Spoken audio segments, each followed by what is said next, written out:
E quando a gente pensa em valores de glicemia, porque o valor médio da glicemia da hemoglobina, ele vai ser feito com quantas vezes você vai medindo a sua glicemia ali para poder tentar fazer o controle. E automaticamente o que a gente tem aí?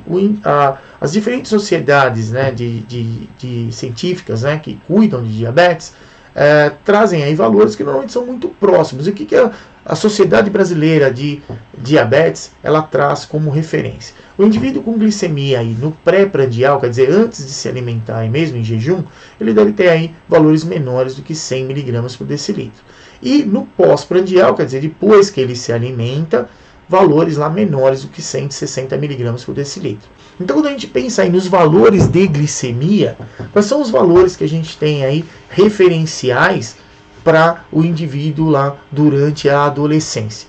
Então, a gente tem aí os valores, né, nessa tabela. A gente tem em quem não é diabético, em quem, né, na criança e no adolescente com diabetes, e também no adulto com diabetes. Então, a gente vê lá, o time range, ele pega a referência de 70 até 180 mg por decilitro, que vai ser referenciado aí ao indivíduo com diabetes, o indivíduo adulto com diabetes tipo 1. E na criança e adolescente, também o valor não vai ser superior, né, a 180 mg por decilitro e muito menos inferior a 70 mg por decilitro. Só que aonde a gente tem aí diferença nos valores? Normalmente é relacionado ao pós-prandial, né, ao pré-prandial também, e momentos onde, principalmente ao deitar e durante a madrugada. Então esses são os valores que a gente tem aí diferenciados. Então se a gente tem aí, por exemplo, o indivíduo que não tem diabetes, então em jejum, né, a gente espera aí que ele tenha aí glicemias menores do que 100 mg por decilitro.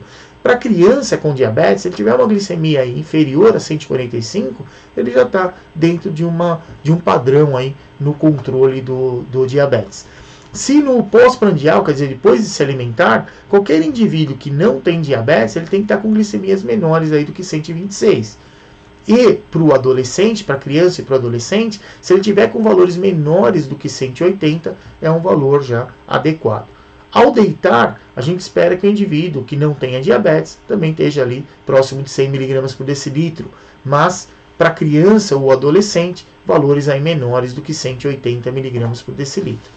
E durante a madrugada, principalmente lá no período entre 13 e 4 horas da manhã, que a gente sabe que tem uma liberação aumentada naturalmente de GH, que é o hormônio do crescimento, que é um dos hormônios que ele é contrarregulador à ação da insulina, automaticamente a glicemia ela tende a aumentar nesse período.